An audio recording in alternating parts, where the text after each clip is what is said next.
There might be a bit of a disagreement within the coalition over the party's nuclear energy plan. The Liberals and Nationals appear to be at odds over the location of their proposed nuclear site. So, joining me live now is the Nationals leader, David Littleproud. David, thanks so much for your time. Is there disagreement? No, there's not, and there's a process that we're working through. An article that names people that aren't prepared to put their name to the story is nothing more than gossip. The reality is it's a structured process. We've been very clear, Peter Dutton and myself, about where our proposed nuclear power plants will go. They'll go where existing coal-fired power stations are. There's over 17 locations at the moment that have existing coal-fired power stations, but we actually have to run through what will be the best mix in making sure that we cut down the need for 28,000 kilometres of new transmission lines under Labor's all renewables approach.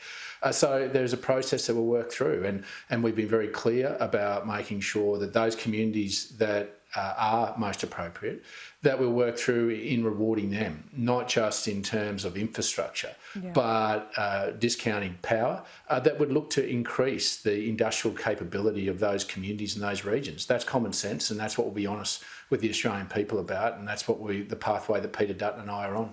Just because they're anonymous quotes doesn't mean it's gossip. Would you accept that if you're getting these kinds of, people, MPs speaking on condition of anonymity, there's a bit of tension within your plan, within your party? No, there's not. There's no tension at all. There may be a few that want to try to make hay for their own personal gain, but our party room, that's tension, is the first party room to support. No, there's no tension. But tension is when you don't have a majority, and there is a clear majority of our party room that wants nuclear power. We're the ones that actually started this conversation. The first thing I did when I became Nationals leader was write to the Prime Minister and say that the Nationals believe in a mixed grid, not putting all our energy eggs in one basket, to take away that concentration risk and to give us firming power so that we have sovereign capability of manufacturing in this country. The Nationals are one that started that. And we will finish it. And I'm proud to say that Peter Dutton is the first Liberal leader to have the courage of his conviction to come on that pathway as well. And so we'll be very honest with not only the communities but the Australian people about making sure that they can have surety in reliable, affordable power that will give them baseload power that will mean we can manufacture things in this country. Because the one reason why we can't manufacture in this country is because power is too expensive and unreliable. If you go down an all renewables approach, it actually makes it even less reliable. Batteries can't support, Tomago or a smelter in Gladstone. And so we have to be honest about what our opportunities are, but we've got sovereignty of our resources and we'll have a common sense energy approach. There is no confusion, there is no angst. We are working through a structured process, Peter Dutton and I, and we'll make sure that we're honest with the Australian people every step of the way. Do you think it's going to be an easy sell? Oh, look, obviously this is a huge policy shift, but I think what you're seeing in polls, not only today but in the past, is that people are prepared to open their mind to the new technology that's there. We're not talking about 1950s technology. We're talking about technology that's being used safely around the world for decades. And what they want. And I think even in the Australian poll, where they're trying to say that the Australian people have given a tick to Albanese's plan about manufacturing solar panels, giving subsidies for that, the question goes to the heart of, do they want manufacturing in this country? Well, we all do, but how it's sustainable isn't through giving subsidies that the Australian taxpayer can only afford for a certain amount of time. It's actually setting the fundamentals to underpin that, which is reliable, cheap energy that's zero emissions, which nuclear energy can provide manufacturing sector. So there'll be a clear difference between ourselves and Labor, and the polls are showing that Australian people are more and more open to understanding that there is a technological solution and we should back ourselves as a country, change this culture of this country of saying why can't we do things to how do we, and that's the can-do nature that Peter Dutton and I'll bring to the Australian electorate at the next election. Would you agree that most people are worried about cost at the moment? We're in a cost of living crisis that, even when you're out of a crisis, it rarely changes. The cost is the number one issue, reliability, of course, one of them as well. When would your plan, bring costs down?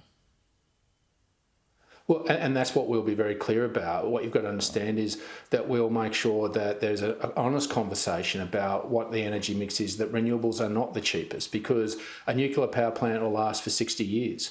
Wind towers at best would last 15 to 20. So you'll have 3 replacements of those over that period of time. And that's before you even have to put in the 28,000 kilometres of transmission lines. This government's going to spend over $1.2 trillion of your taxpayers' dollar to transition to an all renewables approach, giving us concentration risk, putting all our energy eggs in one basket. What we will say is there'll be an upfront investment that will give long-term reductions in energy prices, but will underpin our sovereign capability to manufacture in this country, bring it back to the shores. We've already seen so much manufacturing loss in this country. And so that's what you'll see from us. We're not going to be bullied into putting this at any timeline, but you will see it before the election. And we'll be honest with the Australian people about what that energy mix will look like. Bullied into putting a timeline on it? Isn't that exactly what we need? Announcing it within the next couple of weeks. Oh, no, okay. No, so announcing you're it talking within about the next the plan. couple of weeks. So we'll about the blueprint. Yeah. Yeah. Okay. Exactly. We'll have that for the Australian people to.